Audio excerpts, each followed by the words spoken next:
Hi friends, ಎಲ್ಲರಿಗೂ ನಮಸ್ಕಾರ. Welcome back to Kavitha Rangaswamy Kannada vlogs. ನಾನಿವತ್ತು ನಿಮಗೆ ರುಚಿಕರವಾದಂಥ ಬೆಂಡೆಕಾಯಿ ಚಟ್ನಿ ಯಾವ ರೀತಿ ಮಾಡೋದಂತ ಹೇಳ್ಕೊಡ್ತಾ ಇದ್ದೀನಿ. ನಾನು ಬೆಂಡೆಕಾಯಿ ಚಟ್ನಿ ಮಾಡಲಿಕ್ಕೆ ಒಂದು 8ರಿಂದ 10 ಬೆಂಡೆಕಾಯಿ ತಗೊಂಡು ನೀಟಾಗಿ ತೊಳೆದು ಇಟ್ಕೊಂಡಿದ್ದೀನಿ. ತುಂಬ ಒಳ್ಳೆಯದು ಬೆಂಡೆಕಾಯಿ ಚಟ್ನಿ ಮಾಡೋದ್ರಿಂದ ಆರೋಗ್ಯಕ್ಕೆ, ಬಾಯಿಗೆ ರುಚಿ ಅಂತಲೇ ಹೇಳ್ಬೋದು. ಈಗ ಬೆಂಡೆಕಾಯಿ ಚಟ್ನಿ ಮಾಡೋದು ಯಾವ ರೀತಿ ಅಂತ ನೋಡೋಣ. ಬೆಂಡೆಕಾಯಿ ಚಟ್ನಿ ಮಾಡಲಿಕ್ಕೆ ನೀಟಾಗಿ ಇವಾಗ ಬೆಂಡೆಕಾಯಿನ ಚಿಕ್ಕದಾಗಿ ಹೆಚ್ಚಿಟ್ಕೊಂಡಿದ್ದೀನಿ. ಈ ರೀತಿ ಚಿಕ್ಕದಾಗಿ ಹೆಚ್ಚಿಟ್ಕೊಳ್ಳೋದ್ರಿಂದ ಬೆಂಡೆಕಾಯಿ ಉರಿಯುವಾಗ ನೀಟಾಗಿ ಫ್ರೈ ಆಗುತ್ತೆ. ಹಾಗಾಗಿ ನಾನು ಚಿಕ್ಕದಾಗಿ ಹೆಚ್ಚಿಟ್ಕೊಂಡಿದ್ದೀನಿ. ಇವಾಗ ಯಾವ ರೀತಿ ಮಾಡೋದಂತ ನೋಡೋಣ. ನಾನು ಗ್ಯಾಸ್ ಆನ್ ಮಾಡಿಬಿಟ್ಟು ಒಂದು ಬಾಣಲಿ ಇಟ್ಕೊಂಡು ಬಾಣಲಿಗೆ ಒಂದು 8ರಿಂದ 10 ಹಸಿಮೆಣಸಿನ್ಕಾಯಿ, ಹಾಗೆ ಒಂದು ಮೀಡಿಯಮ್ ಆಗಿ ಹಣ್ಣಾಗಿರೋಂಥ ಒಂದು ಟೊಮೊಟೊ ಹಾಕ್ಕೊಂಡಿದ್ದೀನಿ. ಇದನ್ನು ಎಣ್ಣೆ ಹಾಕ್ಬಿಟ್ಟು ನೀಟಾಗಿ ಫ್ರೈ ಮಾಡ್ಕೋಬೇಕಾಗುತ್ತೆ. ನಿಮ್ಮ ಖಾರಕ್ಕೆ ಅನುಗುಣವಾಗಿ ಹಸಿಮೆಣಸಿನ್ಕಾಯಿನ ಹಾಕ್ಕೊಳ್ಳಿ. ಇವಾಗ ಎಣ್ಣೆ ಹಾಕ್ಬಿಟ್ಟು ನೀಟಾಗಿ ಫ್ರೈ ಮಾಡಿಕೊಂಡ್ರೆ ತುಂಬಾ ಚೆನ್ನಾಗಿ ಬರುತ್ತೆ. ಹಾಗೆಯೇ ಫ್ರೆಂಡ್ಸ್, ಬೆಂಡೆಕಾಯಿ ತಿನ್ನೋದ್ರಿಂದ ನಮ್ಮ ಆರೋಗ್ಯಕ್ಕೆ ತುಂಬ ಒಳ್ಳೆಯದು. ಯಾಕಂದರೆ ಬೆಂಡೆಕಾಯಿನಲ್ಲಿ ನಾರಿನ ಅಂಶ ಹೇರಳವಾಗಿ ಇರುತ್ತೆ. ಹಾಗಾಗಿ ಇದನ್ನು ಬೆಂಡೆಕಾಯಿನ ಚಿಕ್ಕ ಮಕ್ಕಳಿಂದ ದೊಡ್ಡವರವರೆಗೂ ತಿನ್ನೋದ್ರಿಂದ ಎಲ್ಲರಿಗೂ ಆರೋಗ್ಯ ಸುಧಾರಿಸೋಕ್ಕೆ ಹೆಲ್ಪ್ ಆಗುತ್ತೆ ಅಂತಲೇ ಹೇಳ್ಬೋದು. ಬೆಂಡೆಕಾಯಿನ ವಾರದಲ್ಲಿ 2 ಸಲ ಆಗಲಿ 3 ಸಲ ಆಗಲಿ ನಾವು ಆಹಾರದಲ್ಲಿ ಸೇವಿಸುತ್ತಾ ಬಂದರೆ ದೇಹಕ್ಕೆ ತಂಪು, ಹಾಗೆ ಹೊಟ್ಟೆ ಉರಿ ಆಗಲಿ ಏನಾದರೂ ಇದ್ದರೆ ಬೇಗ ಕ್ರಮೇಣವಾಗಿ ಕಡಿಮೆ ಆಗುತ್ತೆ. ಇವಾಗ ನಾವು ಹಸಿಮೆಣಸಿನ್ಕಾಯಿ ಹಾಗೆ ಟೊಮೊಟೊ ಏನು ಹುರ್ಕೊಂಡಿದ್ವಲ್ವ, ಅದು ನೀಟಾಗಿ ಸಾಫ್ಟಾಗಿ ಬೆಂದಿದೆ ನೋಡಿ. ಅದನ್ನು ನಾವು ಇವಾಗ ಮಿಕ್ಸರ್ ಜಾರಿಗೆ ಹಾಕ್ಕೊತಾ ಇದ್ದೀನಿ. ನಾವು ಮಿಕ್ಸರ್ ಜಾರಿಗೆ ಹಾಕೋದಿಲ್ಲ ಅಂತ ಅನ್ನೋದಾದರೆ ನಾವು ಕುಟ್ಟಾಣಿ ಇರುತ್ತಲ್ವ ಕಲ್ಲಿಂದು, ಅದರಲ್ಲಿ ನಾವು ಕುಟ್ಬೋದು, ಇನ್ನೂ ಟೇಸ್ಟಿಯಾಗಿ ಬರುತ್ತೆ. ನಾನು ಇವಾಗ ಮಿಕ್ಸರ್ ಜಾರ್ನಲ್ಲೇ ನಾನು ರುಬ್ಕೊತಾ ಇದ್ದೀನಿ. ಈಗ ಮೆಣಸಿನ್ಕಾಯಿ ಟೊಮೊಟೊ ಏನು ಹಾಕಿದ್ವಲ್ವ, ಒಂದು 2 ಗೆಡ್ಡೆ ಬೆಳ್ಳುಳ್ಳಿ ಹಾಗೆ ಕೊತ್ತಂಬರಿ ಸೊಪ್ಪನ್ನು ಅದರಲ್ಲೇ ಹಾಕಿದ್ದೀನಿ. ಇವಾಗ ನಾವು ಬೆಂಡೆಕಾಯಿ ಏನು ಹೆಚ್ಚಿಟ್ಕೊಂಡಿದ್ವಲ್ವ, ಅದನ್ನು ನಾನು ಗ್ಯಾಸಿ ಮೇಲೆ ಬಾಣಲಿ ಇಟ್ಕೊಂಡು ಹುರಿತಾ ಇದ್ದೀನಿ.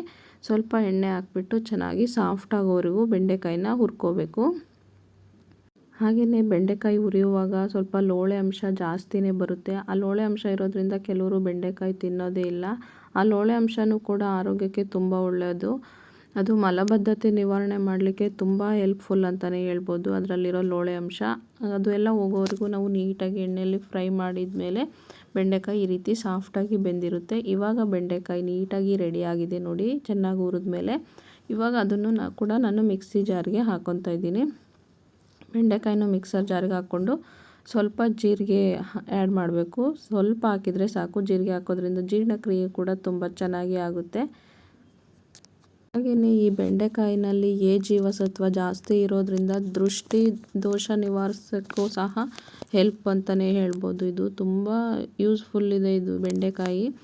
ಇವಾಗ ನಾನು ಜಾರಿಗೆ ಸ್ವಲ್ಪ ರುಚಿಗೆ ತಕ್ಕಷ್ಟು ಉಪ್ಪು ಹಾಕ್ಬಿಟ್ಟು ಮಿಕ್ಸಿಗೆ ಹಾಕಿಬಿಟ್ಟು ತೆಗಿತಾ ಇದ್ದೀನಿ ನೋಡಿ. ಒಂದು ರೌಂಡ್ ಮಿಕ್ಸಿಗೆ ಹಾಕಿದರೆ ಸಾಕಾಗುತ್ತೆ. ಒಳ್ಳೆ ರುಚಿಕರವಾದಂಥ ಬೆಂಡೆಕಾಯಿ ಚಟ್ನಿ ರೆಡಿ ಆಗುತ್ತೆ. ನೋಡಿ ಯಾವ ರೀತಿ ಬಂದಿದೆ ಅಂತ.